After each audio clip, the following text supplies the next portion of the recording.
अस्सलाम वालेकुम पाक व्यूअर्स, मेरा नाम है सलीमा जब मैं पाक व्हील्स वीकली एक और एपिसोड से आपकी खिदमत में हाजिर हूँ। अनफॉर्चुनेटली ऑटो इंडस्ट्री से कोई अच्छी नज़र जो न्यूज़ नहीं आती, और मैं जब आप लोगों के पास जो न्यूज़ लेके आता हूँ आप लोग भी कहते होंगे कि जैसा मुंह वैसी पेड़, और वैसी न्यूज़ लेके आता है। बट अनफॉर्चुनेट दो, एक तो हमारी ऑटो इंडस्ट्री जो है बड़ी परेशानी का शिकार है, कंज्यूमर और परेशानी का शिकार है, प्राइसेस बढ़ती जा रही थी, डिमांड है कोई नहीं और प्रोडक्शन भी कोई नहीं है। बट ये मैं हमेशा लोगों से बात कर रहा था कि अगर हम देखें तो इससे पता लगता है कि मार्केट के अंदर एक आर्टिफिशियल डिमांड क्रिएट की गई थी, जिसकी वजह से मार्केट में एक ऑन का कल्चर था।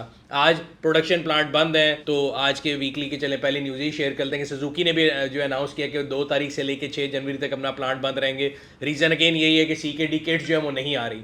अब अगर लॉजिकली सोचा जाए तो CKD किट नहीं आ रही, प्लांट में प्रोडक्शन नहीं हो रही, लोगों ने जिन्होंने गाड़ियाँ लेनी उन्होंने तो गाड़ियाँ लेनी है, तो डिमांड और इंक्रीज़ करनी चाहिए। बट असल में ऐसा नहीं है। इससे पता ये लगता है कि मार्केट में जो पहले डिमांड थी वो आर्टिफिशियल थी और एक्चुअल कस्टमर जो है मार्केट में मौजूद नहीं है। और इसका सबूत ये है कि आज प्रोडक्शन बंद होने के बावजूद भी मार्केट में गाड़ी की कोई शॉर्टेज नहीं है। आप जो गाड़ी चाहें, जितनी गाड़ियाँ पाकिस्तान में आती हैं सब अपनी जो है ना ओरिजिनल जो अभी आज की बुकिंग प्राइस है उससे नीचे प्राइस पे मार्केट में अवेलेबल है।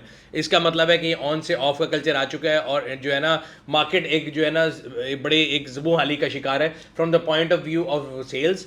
और ये एक बड़ी परेशानी का सामना होगा प्रोडक्शन प्लांट्स के लिए भी। देखिए, हम मुझे और आपको ये 13 कंपनियां नज़र आती हैं जो गाड़ियां प्रोड्यूस करती हैं, उनके पीछे बहुत ज़्यादा हज़ारों वेंडर हैं जो कि उनको पार्ट सप्लाई करते हैं। और इन 13 कंपनियों का इतना कुछ जाता नहीं है। बड़ी कंपनियां अगर ये पाकिस्तान में बंद भी कर देंगी तो ये अपने मुल्कों में वापस चली जाएंगी, लेकिन नुकसान किसका होगा? जो हमारे लोकल वेंडर इंडस्ट्री है। खैर, प्रोडक्शन प्लांट्स ने अपनी परेशानी का इजहार कर दिया हुआ है। टोयोटा ने प्लांट बंद किया था, सुजुकी ने किया। अब स्टेट बैंक को जो है वो थोड़ी बहुत जाग आई है और उन्होंने कहा जी 2 जनवरी से जो है वो 3-4 सेक्टर हैं जिनके ऊपर से वो ये बैन उठाने जा रहे हैं गाड़ियों की।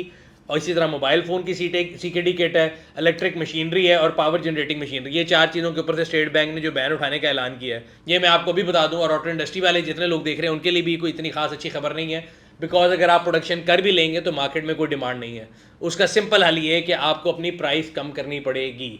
प्राइस कैसे कम होगी? डॉलर बढ़ते हुए। सिर्फ ओनली रीज़न, जो ओनली तरीका जो है वो लोकलाइजेशन को है। अपनी लोकलाइजेशन को बढ़ाएंगे, आप वेंडर इंडस्ट्री को डेवलप करेंगे। वो पार्ट जो कि आप बाहर के मुल्कों से महंगा बनवा के लाते हैं और ट्रांसफ़र प्राइसिंग होती है, यहाँ से पैसा बाहर चला जाता है, वो पार्ट्स आपको लोकलाइज करने पड़ेंगे। और ये जितनी जल्दी जो कंपनी जाग जाएगी उतना उसका फ़ायदा है। ऑटो इंडस्ट्री की बात हो रही थी और बात हो रही थी कि जहाँ पे कस्टमर की बाइंग पावर जो है ख़त्म होती जा रही है, और गाड़ियों में तो बिल्कुल सच है। अभी जो मोटरसाइकिल है उनमें मेरा ख्याल है मोटरसाइकिल प्रोड्यूसर्स को लगता है कि अभी उनके पास मजीद जूस है जो वो आवाम से निकाल सकते हैं। 2022 का एंड और 2023 का जो शुरू मनाने के लिए, नए साल को वेलकम करने के लिए 2 मोटरसाइकिल मैन्युफैक्चरर्स ने अपनी कीमतों में इजाफा किया है। एक तो यामाहा है, यामाहा की कीमत में डिफरेंट वेरिएंट्स में 12,000 रुपये से लेकर 13,500 तक का इजाफा किया गया है, जो कि अगेन एक बहुत बड़ा इजाफा है। और इस टाइम पे जो मिनिमम यामाहा की बाइक मार्केट में मौजूद है वो जो है 3,05,000 रुपये की होगी। हाँ जी, मैं मोटरसाइकिल की बात कर रहा हूँ, गाड़ी की बात नहीं कर रहा। 3,05,000 रुपये की मोटरसाइकिल आप लेंगे। तो अगली न्यूज़ जो है वो होंडा की तरफ से, और होंडा बाइक्स ने भी जो है नए साल का आगाज़ जो है प्राइस इंक्रीज से किया है। इनका प्राइस इंक्रीज 3400 रुपये से लेके तकरीबन 20,000 रुपये तक का है। और अब 3400 रुपये के इजाफे के बाद CD70 जो स्टार्टिंग लेवल बाइक है वो 1,24,900 रुपये, मतलब 1,15,00,000 रुपये की हो गई है। और इस ज़माने मुझे अच्छी तरह याद है, मैंने अपनी ज़िंदगी में इससे सस्ती जो है गाड़ियाँ भी खरीदी हुई हैं। प्राइसेस के कंपैरिजन की बात हो रही थी तो एक बड़ा इंपॉर्टेंट ब्लॉग है जो मैं पढ़ा था कि पाकिस्तान में जो गाड़ियों की प्राइसेस जनवरी 2022 में थी और दिसंबर 2022 में कितनी है। बड़े ने हाँ, अच्छी प्राइस चाहिए हाँ भाई, तो अभी पाक व्हील्स पे ऐड लगाओ और गाड़ी बेचो बेस्ट प्राइस पे। और जो हमें कहा जाता है कि जी डॉलर इंक्रीज की वजह से प्राइस इंक्रीज हुई है, तो उसका एक कंपैरिजन करके बड़ा इंटरेस्टिंग जो है कंपाइल किया गया है। और ये बिग 3 जिनको कहा जाता है सुजुकी, होंडा, टोयोटा, उनके लिए कंपैरिजन किया गया है। बाकियों के लिए भी किया जाएगा इंशाल्लाह जल्द। तो ये नहीं है कि हम किसी एक को छोड़ेंगे और किसी एक को पकड़ेंगे, बट क्योंकि बिग 3 के ऊपर दिलों का ज़्यादा वो जोर होता है तो आप इस ब्लॉग को जाके पढ़ सकते हैं, जिसमें बड़ा कंपैरिजन दिया गया है कि डॉलर की प्राइस जनवरी में कितनी थी और दिसंबर में कितनी है, और उनके डिफरेंट वेरिएंट्स की प्राइस जनवरी में कितनी थी और दिसंबर में कितनी है। क्योंकि हमेशा ये कहा जाता है जी डॉलर महंगा हो गया इसलिए गाड़ियाँ महंगी की गई। तो बहुत सी जगहों में ऐसा है कि डॉलर की इंक्रीज़ अगर सर्टन परसेंटेज है, उससे ज़्यादा परसेंटेज जो है गाड़ियों की प्राइस में इंक्रीज़ किया गया है। सो ये बात समझ से बाहर है। आप खुद पढ़ सकते हैं और फैसला कर सकते हैं कि यहाँ पे क्या चीज़ जो है इन प्ले आ रही है। ऑटो इंडस्ट्री की न्यूज़ की बात हो रही थी। टोयोटा का एक नए वेरिएंट आए थे 1.6 जो आती है एल्टस, उसके अंदर एक नया वेरिएंट आया है, उसको फेसलिफ्ट कह सकते हैं। उसके अंदर 2-3 चेंजेस है। एक तो इनके अलॉय व्हील्स का डिज़ाइन चेंज किया गया है, CVT ट्रांसमिशन डाल दी गई है, और जो उनकी इंफोटेनमेंट स्क्रीन है वो चेंज कर दी गई है। ये बेसिक 3 चेंजेस हैं इस गाड़ी के अंदर। उसकी प्राइस भी रिवाइज़ की गई है और अभी तक ये गाड़ियाँ डिस्प्ले पे नहीं है। हमारी इन्फॉर्मेशन के मुताबिक 31 दिसंबर या 1 जनवरी को ये गाड़ियाँ आएंगी पाकिस्तान के शोरूम में डिस्प्ले पे, तो हम लोग कोशिश करेंगे आप लोगों के लिए इसका एक वॉक अराउंड बना के लेके आए ताकि आपको पता लगे कि नई आने वाली गाड़ियों में क्या क्या चेंजेस किए गए हैं। अब आगे चलते हैं ट्रैफिक और ट्रैफिक पुलिस से रिलेटेड 2-3 इनिशिएटिव की तरफ। मैं हमेशा ही बात करता हूँ कि जहाँ पे डिजिटाइजेशन हो, जहाँ पे इकोनॉमी के अंदर लोग डिजिटाइजेशन कर रहे हैं, दुनिया मॉडर्नाइजेशन की तरफ जा रही है, बड़ी अच्छी बात है। हमारे यहाँ भी डिफरेंट ट्रैफिक पुलिस जो है वो डिफरेंट अपने तौर पे ना उसके लिए कदम उठा रही है, बट कई कदम ऐसे होते हैं जो कि एक्चुअल हैं, कई जो हैं वो ऑप्टिक्स के लिए किए जाते हैं। आज 21वीं सदी में जहाँ पे सारा कुछ ऐप्स पे हो रहा है, अगर आप सड़क पे जा रहे हो लाहौर में तो आपने चलान पे करना, आप ऑनलाइन पे कर सकते हैं, और जो कि बड़ी अच्छी चीज़ है। आपको उधर अपना लाइसेंस ID कार्ड कुछ जमा नहीं कराना, आप सिंपल जो है आराम से चलान पे कर सकते हैं थ्रू डिजिटल सर्विसेज। बट ऐसे मौके पर अगर अपने लाइसेंस आपने रिन्यू कराना है तो अभी तक हम जो है वो 18वीं सदी से भी बाहर नहीं निकले। वो जो डाक की टिकटें होती है ना उसका हम इस्तेमाल कर रहे हैं। और मैं ये एक पोस्ट पढ़ा था ट्रैफिक पुलिस की जिसमें उन्होंने कहा है कि जी डाक की टिकटें जो हैं जो 31 दिसंबर तक ली गई हैं तो वो अगर आप इस्तेमाल नहीं करेंगे तो वो ज़ाया हो जाएंगी। तो बड़ी रिक्वेस्ट है मेरी और बड़ी इज्जत के साथ मैं CTO साहब से रिक्वेस्ट करूंगा कि एज अ नॉर्मल यूज़र कभी जाके देखें, अपना लाइसेंस रिन्यू कराने की कोशिश करें तो आपको पता लगेगा कि जो टिकटें हैं ये वैसे ही शॉर्ट हैं। तो और ये हमें बड़े यूज़र्स बता रहे हैं पिछले 2 हफ्ते से कि जी हम ख्वार होते फिर रहे हैं, 21वीं सदी आ गई है, हमें डाक की टिकटों पे लगाया हुआ है। भाई आपको डाक की टिकट की ज़रूरत क्यों है? आप लाइसेंस की फ़ीस लें, जिस तरह आप चलान फ़ीस डिजिटल ले सकते हैं, आप हर चीज़ को डिजिटल ले सकते हैं। लाइसेंस की फ़ीस में अभी तक आप अंग्रेज़ के ज़माने में बैठे हैं और डाक की टिकटें ढूंढ रहे हैं और डिफरेंट डाक खानों में जा रहे हैं और वो टिकटें शॉर्ट हुई हुई हैं, उसकी ब्लैक चल रही है और लोग ख्वार हो रहे हैं। आप लाइसेंसिंग सेंटर सुबह से लेकर शाम तक या 2 साल खोले रखे हैं, अगर टिकट ही नहीं है तो आपका लाइसेंस रिन्यू नहीं हो सकता। और सोने पे सुहागा ये है, मतलब इतनी जो कहते हैं ना गैप है अफसराने बाला में और नीचे वालों में कि वो जाके उनको गलत इन्फॉर्मेशन दिए जा रहे हैं कि जी आप ट्वीट पे ट्वीट किए जाएँ कि जी 31 दिसंबर को ये ख़त्म हो जाएगा। भाई आप पहले जाके देखें कि वो डाक की टिकटें कहाँ पे अवेलेबल हैं ताकि उसके बारे में कुछ किया जाए। अगला जो इनिशिएटिव है वो भी इसी तरह का है कि आपको सोशल मीडिया पे अगर चाहिए कि जी हम बहुत काम कर रहे हैं कि जी ड्रंक ड्राइवर्स के लिए जो है डिवाइसेस दे दी गई हैं लाहौर में। Is there any research? कोई रिसर्च आप लोगों ने की हुई है? आपके पास कोई डेटा मौजूद है कि जी लाहौर में कितने एक्सीडेंट हुए हैं जो ड्रंक ड्राइविंग से हुए हैं, कितने हुए हैं जो अंडर एज ड्राइविंग से हुए हैं, कितने हुए हैं जो बगैर हेलमेट के ड्राइविंग से हुए हैं, कितने हुए हैं जो बगैर शीशे के ड्राइविंग से हुए हैं? रह दे के जो इतना मतलब हमारे यहाँ पे एक शौक है लोगों को कि सोशल मीडिया में ना बहुत ज़्यादा ववेला रहे। तो ट्रैफिक पुलिस की ये भी पोस्ट मुझे बड़ी अजीब सी लगी कि जी आपने डिवाइसेस ले ली हैं, मतलब ऐसे है कि आपके पेट में दर्द है, आप सर दर्द की दवाई खा रहे हैं। क्या आपके पास कोई डेटा मौजूद है जिसकी बुनियाद पर ये इन्वेस्टमेंट की गई? जिस शहर के अंदर ज़्यादातर एक्सीडेंट इस वजह से हो रहे हैं कि वहाँ पे लोग हेलमेट नहीं पहनते, वहाँ पे लोग मोटरसाइकिल के शीशे नहीं लगाते, वहाँ पे लोग ड्राइविंग लाइसेंस के बगैर गाड़ी चलाते हैं, लोगों को लाइन लेन के नज़ो ज़ब्त का नहीं पता। बाकी रही सही कसर सरकार ने सड़कें खोद के निकाली हुई है, आप वहाँ पर ड्रंक ड्राइविंग टेस्ट कर रहे हैं।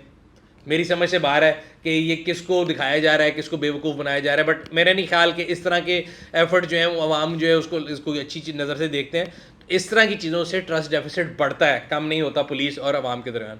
पुलिस की बात हो रही थी तो कराची ट्रैफिक पुलिस जो है उनको जो है, मैं कराची क्योंकि बहुत ज़्यादा विजिट करता रहता हूँ, तो उन्होंने अभी टिंटेड विंडोज़ के ऊपर जो है ना एक मुहिम चलाई है, जबकि जिसके अगेन DIG ट्रैफिक जो अहमद नवाज चीमा साहब हैं उन्होंने बड़ा सख्त एक्शन लिया हुआ है और उन्होंने लोगों से रिक्वेस्ट भी यही की है कि भाई आप लोग जो है कानून का साथ दें। तो कोर्ट के ऑर्डर्स के मुताबिक जो ये सायरन्स का इस्तेमाल है, ये फैंसी नंबर प्लेट्स का इस्तेमाल है और कारे शीशों का इस्तेमाल है, इसके अगेंस्ट कराची ट्रैफिक पुलिस जो है वो एक्शन में आ गई और उन्होंने डिफरेंट जगह के ऊपर इसके एंट्री और एग्जिट पॉइंट्स के ऊपर नाके भी लगाए हैं। तो अगर आप परेशानी से बचना चाहते हैं और अगर आपने ऐसी कोई चीज़ अपनी गाड़ी पे लगाई हुई है तो बराए मेहरबानी उसको उतार लें, बजाय इसके कि बाद में ट्रैफिक पुलिस आपको रोके और आपको सड़क पे शर्मिंदगी का सामना हो। पुलिस की बात हो रही थी तो मोटरवे पुलिस जो है उन्होंने जी फॉग के अंदर जो है जर्नी प्लानर एक जो है शाया किया है finally, and I think it is a good job. जो कि मैं हमेशा ये कहता हूँ कि जहाँ पे सही चीज़ की जाए वहाँ पे उसकी तारीफ़ करनी चाहिए। तो बहुत ज़्यादा फॉग है, सड़कों पे बहुत से हादसा हो रहे हैं, तो अगर आप लोग ट्रैवल करना चाह रहे हैं तो मैंने व्लॉग का लिंक लगा दूंगा साथ, उसमें आप जाके फॉग के लिहाज से डिफरेंट मोटरवेज़ की जो ओपनिंग टाइमिंग्स है वो देख सकते हैं ताकि अपने ट्रैवल को बेहतर बना सकें। अगर आपको याद हो तो सर्दियों के सीज़न आ रहा है, पिछले साल दिसंबर में बड़ा एक दिलखराश वाक़या हुआ था जहाँ पे मरी में बहुत से लोगों की डेथ वाक़या हुई थी। रीज़न बीइंग कि वो ट्रैफिक में स्टक हो गए थे और डिफरेंट गैसेज जो हैं वो उनकी वजह से लोगों की डेथ हो गई थी। तो इस साल मरी के अंदर उन्होंने जी फैसला ये किया कि जी 8000 से ज़्यादा गाड़ियों को अलाउ नहीं किया जाएगा। वो कैसे मॉनिटर करेंगे मुझे नहीं पता, लेकिन अगर आप खुद अपनी ज़िंदगी को बेहतरी चाहते हो तो मैं आप लोगों को ये मशवरा दूंगा कि बिला वजह घर से बाहर ना निकलें। इस तरह ना हो कि आप एक जो है ना तफरीह के चक्कर में अपनी ज़िंदगी से हाथ धो बैठें। अगर बहुत कोई इमरजेंसी है और बहुत आपने जाना है तो अपने ट्रैवल को बेहतर प्लान करके और हिस्सों में डिवाइड करके करें और बुकिंग करा के जाएं ताकि आप किसी भी परेशानी से बच सकें। बर्फ़बारी की बात हो रही थी और ऐसे सीज़न की बात हो रही थी तो मेरे ज़हन में एक प्रोडक्ट आई है जो पार्कफील्ड ऑटो स्टोर के ऊपर अवेलेबल है और बड़ी काम की चीज़ है। वैसे तो स्नो चेन्स भी आपको रख लेनी चाहिए, अपनी गाड़ियों के फॉग लैम्प सही कराने चाहिए, हीटर, डिफोगर, इस तरह की तमाम चीज़ों को सही कराना चाहिए। अगर आपके पास स्लो चेन ना मौजूद हो तो एक ऐसी प्रोडक्ट है, अगर आपकी गाड़ी जो है बर्फ़ में फंस जाती है और आप इसको स्प्रे कर देते हैं तो ये वहाँ पे फ्रिक्शन बना के आपकी गाड़ी को निकलने में हेल्प करती है। बुलसॉन कंपनी की प्रोडक्ट है, और अगर आप इसको ऑर्डर करना चाहते हो तो मैं नीचे लिंक लगा दूंगा ताकि आप इस पर क्लिक करके उसको ऑर्डर कर सकें। बाकी प्रोडक्ट का नाम जो है वो सब चाइनीज़ में या जापानीज़ में, आई कैन नॉट रीड, तो नीचे लगे हुए लिंक पे आप अभी क्लिक करके ऑर्डर कर सकते हैं। इसके अलावा अगर आपको गाड़ी की प्रोडक्ट्स के अंदर, एक्सेसरीज के अंदर इंटरेस्ट है, आपको गैजेट्स का शौक है, तो पार्कव्हील ऑटो स्टोर के चैनल को जरूर सब्सक्राइब कर लें, जहां पे हम कोशिश करते हैं कि डिफरेंट प्रोडक्ट्स की जो डेमो वीडियोस हैं वो आपको लेके आते रहें। इसके अलावा पार्कव्हील ऑटो स्टोर के अंदर एक जो है एंड ऑफ ईयर सेल चल रही है जो कि 31 दिसंबर तक है, जिसमें तकरीबन डिफरेंट प्रोडक्ट्स के ऊपर काफी ज्यादा डिस्काउंट है, अप टू 70% ऑफ है। आप इसका फायदा उठाने के लिए 31 दिसंबर तक अपने ऑर्डर को प्लेस कर सकते हैं। तो वेट किस चीज का, अभी जाएं और ऑर्डर प्लेस करें। आखिर में पब्लिक सर्विस मैसेज की तरफ चलते हैं। जो मौसम की सूरत हाल है, अगेन सर्दी बहुत ज्यादा आ चुकी है और बहुत से इलाकों में बर्फबारी भी शुरू हो चुकी है।